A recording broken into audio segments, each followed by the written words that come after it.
Europe 1 Soir Week-end. 19h, 21h, Pascal de la Tour du Pin. Allez, il est 20h48, on est toujours avec Charlotte Dornelas, journaliste au JDD, Adrien Matou, chef du service politique à Marianne. Je voudrais qu'on parle un instant de ce match France-Israël, jeudi prochain au Stade de France. Évidemment, avec ce qui s'est passé à Amsterdam, on se pose énormément de questions. Ce match dépasse le côté sportif, on est bien d'accord. Ah oui, hein, difficile c'est un match dire autre chose. Politique. Non mais c'est dingue. 20 000 places pour l'instant, c'est-à-dire que le match va se jouer mais quasiment à huis clos. 20 000 places au Stade de France, c'est 80 000 places le Stade de France. Voilà, donc, c'est 80 000, 20 000 places. Un quart. Ça va être vide. Ce serait un record d'ailleurs pour l'équipe de France. C'est exactement. Foot, c'est vrai que vous adorez le foot. C'est vrai que vous adorez le foot, Adrien Matou. Des conditions de sécurité évidemment renforcées. Il y avait 2500 policiers et gendarmes qui étaient prévus. On est passé à 4000 aujourd'hui, policiers et gendarmes. Voilà dans quelles circonstances va se jouer ce match. Je voudrais qu'on écoute Franck Tapiro, qui était mon invité tout à l'heure à 19h15. On en a parlé. Il est très engagé parce que lui, il appelle justement à aller en masse à ce match pour montrer, voilà, que tout va bien. On a demandé l'autorisation à la fois à la Fédé, à la préfecture, pour essayer de déployer un tifo pacifique, donc qui serait avec les deux visages des deux otages français, en disant « libérez nos otages ». On nous a dit que c'était un message politique. Donc, est-ce que quand 101 otages dans des tunnels, à Gaza, on peut, quand on réclame leur libération... Donc pour l'instant, c'est non, Franck Tapiro. Alors, pour l'instant, ouais. On nous a dit non, mais on viendra avec des pancartes, avec des t-shirts. Voilà, et on espère pouvoir revendiquer quelque chose de simple. On veut répondre à cette bâche de la honte par un message vraiment positif, puisque la libération des otages, à part des fous furieux qui arrachent tous les jours des affiches d'otages depuis le 7 octobre, comment peut-on s'opposer à cela ? Comment peut-on s'opposer à la libération de deux personnes qui attendent depuis 400 jours d'être libérées ? Voilà, alors en fait là c'était un extrait de Franck Tapiro qui annonce qu'il voulait, à l'occasion de ce match France-Israël, mettre une banderole avec le visage des deux otages français qui sont toujours aux mains du Hamas. Demain c'est les 400 jours des otages. 400 jours que ces otages sont aux mains du Hamas. Et je vous voyais réagir, Charlotte Dornelas, là vous n'êtes pas d'accord ? Non, mais c'est pas que je suis pas d'accord. Je comprends. C'est-à-dire que on dit depuis tout à l'heure, on regrette que le match lui-même ne puisse pas être simplement une rencontre sportive entre des footballeurs d'un pays contre des footballeurs de l'autre. Et du coup, si les otages, en fait, je comprends la démarche de vouloir rendre visibles ces otages qui sont en effet français et qui sont encore aux mains du Hamas aujourd'hui, ça je le comprends parfaitement. C'est pour ça que je marche sur des œufs un peu sur la réponse que je fais. Oui. Mais il n'empêche que c'est une manière d'inviter le conflit, alors certes par le biais des otages, mais dans un match de football qu'on voudrait dépolitiser absolument. Ça devient compliqué parce que si vous imposez ça, qui est une des facettes de ce conflit, alors la facette la plus, c'est les victimes absolues de ce conflit, ça je suis d'accord avec ça, mais il n'empêche que vous l'importez du coup dans ce match de foot qui n'est donc plus que du foot, mais également ça. Donc vous voyez, il est déjà importé, je pense, Charlotte. Non mais ça, il est importé déjà, de toute manière. Non mais cela dit, la sécurisation. LFI a quand même demandé à ce qu'on annule la rencontre. Non mais alors LFI, c'est-à-dire qu'ils pourrissent tellement la possibilité même d'une réflexion intelligente sur ce conflit que ça c'est la catastrophe systématique. Enfin, c'est-à-dire que à chaque fois ils ont la réaction qui pourrit absolument toute tentative de débat apaisé. Bien sûr. Il y a des questions qu'on devrait pouvoir se poser calmement, avec la conscience évidemment de l'horreur que génère cette guerre depuis le premier jour et encore jusqu'à aujourd'hui, pour beaucoup de personnes différentes comme n'importe quelle guerre.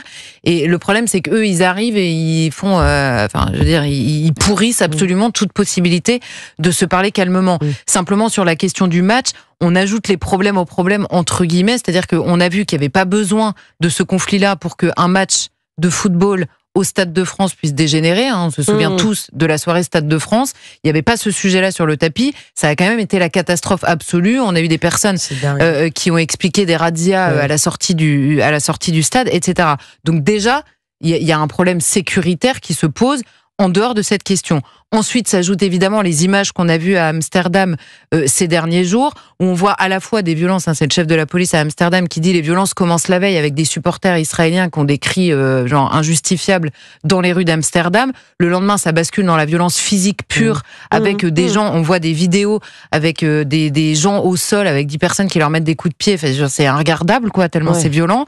Et par-dessus ça, évidemment, le monde entier qui réagit à la fois aux images qui sont là et non plus du tout au match de foot qui qui est invisibilisé par le positionnement dans le conflit.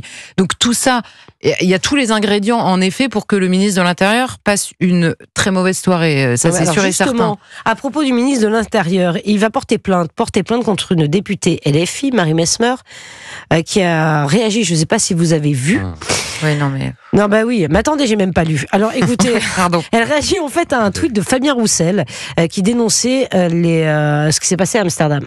Les supporters qui ont été chassés, menacés et lynchés. Ça, c'est le tweet de Fabien Roussel dans la rue d'une ville européenne, car ils sont juifs. La haine est croissante, insupportable. Les auteurs doivent être arrêtés et condamnés à la hauteur de cette monstruosité. Ça, c'est le tweet originel de Fabien Roussel. Elle répond, ces gens-là n'ont pas été lynchés parce qu'ils étaient juifs, mais bien parce qu'ils étaient racistes et qu'ils soutenaient un génocide. Et là, Bruno Retailleau annonce, donc, sur X, qu'il va porter plainte. Je voudrais entendre Adrien Matou sur ce sujet. Franchement. Non, mais le degré de confusion mentale. Non, mais vous vous rendez compte des mots. Vous pouvez pas défendre ça. Non, mais indéfendable. Je ne pas à faire ça. Je me prête à remettre un peu de contexte et prendre un peu de recul. Ce tweet est une imbécilité sans nom, puisqu'il consiste à justifier un lynchage et la violence, donc, ce qui est tout à fait inimaginable de la part d'une députée. Voilà. Donc, je ne justifie absolument pas ces propos-là. Ceci étant dit, je considère que l'affaire d'Amsterdam est quand même assez complexe. Ce n'est pas un pogrom comme certains l'ont dit. Mais quand même, la chasse des Juifs, ils demandaient le passeport. Vous n'êtes pas d'accord ? Non, mais les violences sont inacceptables. Ce que je dis simplement, c'est que ce qui s'est passé, c'est que les supporters du Maccabi Tel Aviv sont notoirement connus pour être des extrémistes et se sont comportés comme tels, puisqu'ils ont arraché des drapeaux palestiniens dans la rue et défilé en chantant des chants du type il faut que Tsahal tue tous les Arabes, mort aux Arabes. Voilà, je ne justifie absolument pas la moindre violence envers eux. Ce que je dis, c'est que voilà, c'est pas un pogrom, c'est pas un lynchage gratuit auquel on a assisté. Ce sont des tensions qui naissent autour de groupes qui font monter la tension. Comme disait Franck Tapiro, c'est toujours les supporters débiles. Ils s'incluaient dedans, de foot. Parfois, j'espère qu'ils s'incluent pas dedans. Mais si, ils incluent dedans. Il dit que les supporters parfois de clubs de football. Mais là, c'est pas une question de supporters. C'est pas une question de supporters. C'est la politique qui s'invite autour du football. Le football est un prétexte pour amener la politique dedans. Et c'est pour ça que je reviens sur l'affaire de la banderole proposée par Franck Tapiro. On comprend évidemment la démarche, mais c'est compliqué aussi de l'accepter.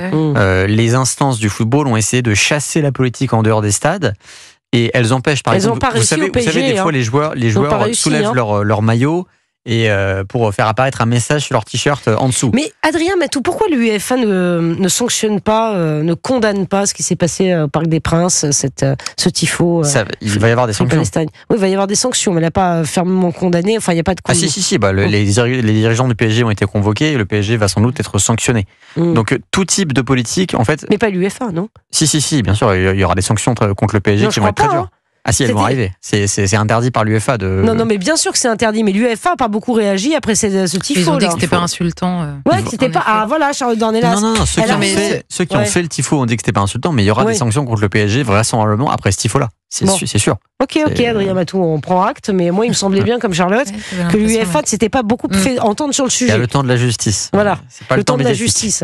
Oui. Non, mais c'est... Et puis quoi qu'il arrive, un tifo n'équivaut pas au lynchage dans les rues de personnes au sol. Par ailleurs, quoi. On a vu des images épouvantables.